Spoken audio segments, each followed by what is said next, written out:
Hey everybody, welcome back. My name is Abby, I'm with Fitness is Medicine. Today we're going to do another great strength training workout you can do in your home. Minimal equipment, minimal space, and easy to follow directions. Come into these workouts warmed up and ready to move.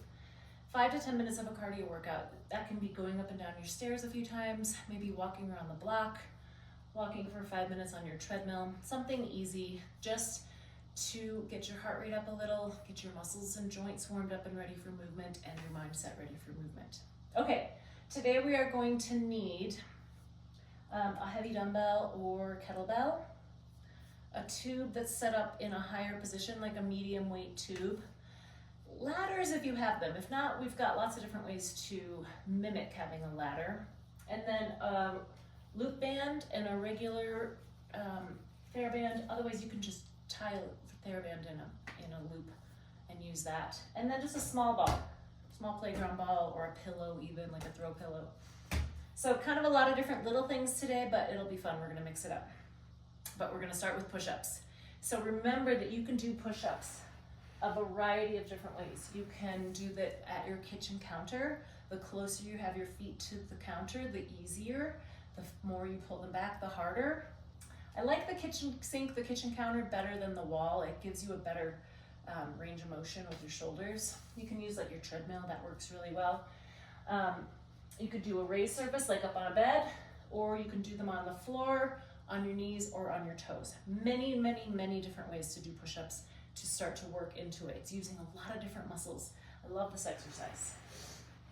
Okay, you want your shoulders over your hands. Of course, you can have them out wider than your shoulders. You just don't want them forward of your shoulders. Breathing, 6, 7, pull up with your tummy, 8, 9, and 10.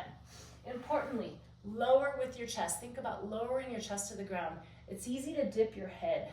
People don't realize they're doing it, but it's sort of an instinct to want to get closer to the floor with your head. So keep your head chin tucked, looking straight down at the ground, pulling up with your tummy.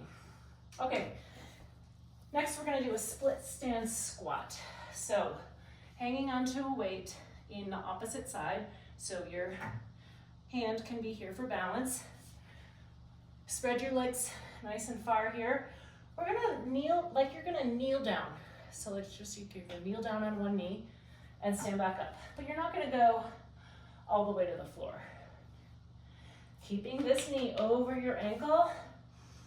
I want you to look down and make sure you can see your toe when you go down. You're just going straight up and down. Squeezing that glute on the front leg side. 9 and 10. Switch sides, make sure your other foot goes forward. I want you to turn around, then this hand is still available for support. 1. Now you don't have to go down that deep either. You could just go here.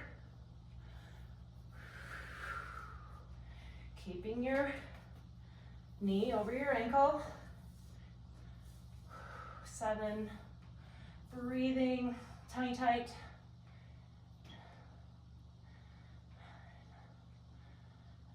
10. Okay, good. Set that weight down with good form. Okay, we're gonna come over here to where I've got my exercise tubing. We're gonna do a triceps extension. So shoulders down and back, elbows glued to your side. Your elbows are the only joint moving. So you're bending and straightening. Your shoulders stay put. Isolating that muscle in the back of your arm.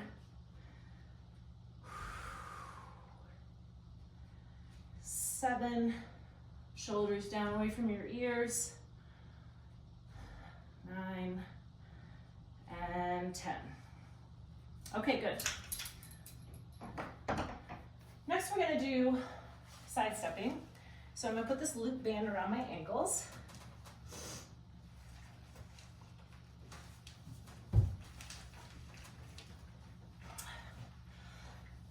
So I like to get some lateral movement in. So what we're gonna do is step side to side like this. Importantly, keeping your toes straight forward. Almost think about turning them in just a little bit, but it's really common for this to happen, where your toe starts to turn out, our quads and our hip flexors are stronger. They want to take over. We want to make our glutes work here. Then I'm also going to add a shoulder external rotation. So we're doing hip stabilizing and shoulder stabilizing at the same time. So a good athletic stance, grab this band like you're holding a platter, not a very big movement, small. 4. Baby steps, keep that tension on that band. Now we're gonna go back the other way.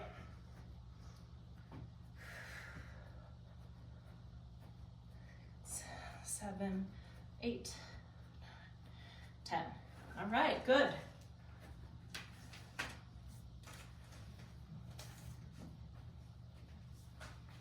Okay, now if you have, most people don't have an agility ladder at home, but you can use, if you have big tiles, or you could use, TheraBands kind of all strung out. I'm gonna lay this out though, so that you can kind of get an idea for the foot. This is an agility ladder. So we're working on some agility, and what agility is important for is fall prevention. We all need to be able to move our feet quickly, so that if you were to trip, you're able to step quickly, move quickly.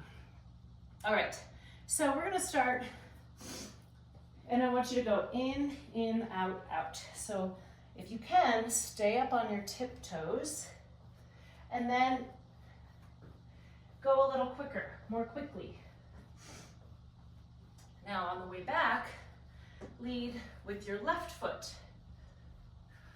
Now, like I said, if you don't have an agility ladder at home, maybe you have big tiles and you can go in and out of those tiles. You can use it just like an agility ladder.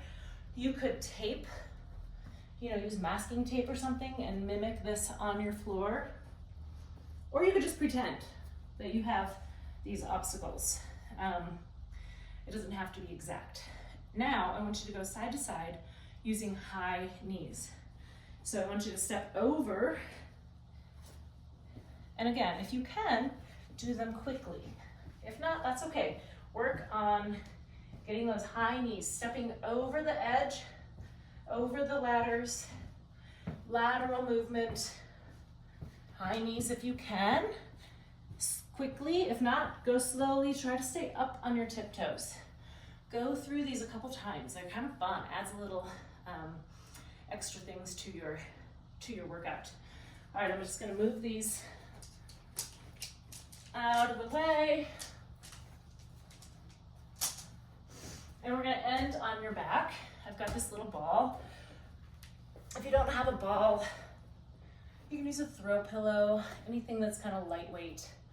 What we're gonna do is on your back, we're going to flatten your back. I'm gonna untie my knot here. Flatten your back to the floor. And your goal is to maintain that throughout the exercise. So it's a little bit of a posterior pelvic tilt, putting your back in a safe position. Now, what we're gonna do is we're gonna transfer the ball from your hands to your knees, and then each time pull them apart. So they go out, and this is where it's hard to keep your back flat to the floor. Now notice that I'm keeping my knees very bent. I'm just barely touching my toes to the floor. I'm not resting them at the bottom. Remember, flat back here. Breathing. The same motion is happening each time. You're just trading where the ball goes. Keep your head on the ground. We're not gonna work. We're working your abs a lot. We don't wanna hurt your neck. Because I've had a lot of people try to do this, and that's unnecessary. Keep your neck happy. Keep breathing, back flat. And rest. Okay, great. Go through all of these 1 or 2 more times. Add a little cardio in between, and then follow with a good cool down and stretch. If you have any questions or need any modifications, please feel free to reach out privately or leave a message in the comments below. Other than that, have a great workout, and we'll see you next time. Thanks, everybody.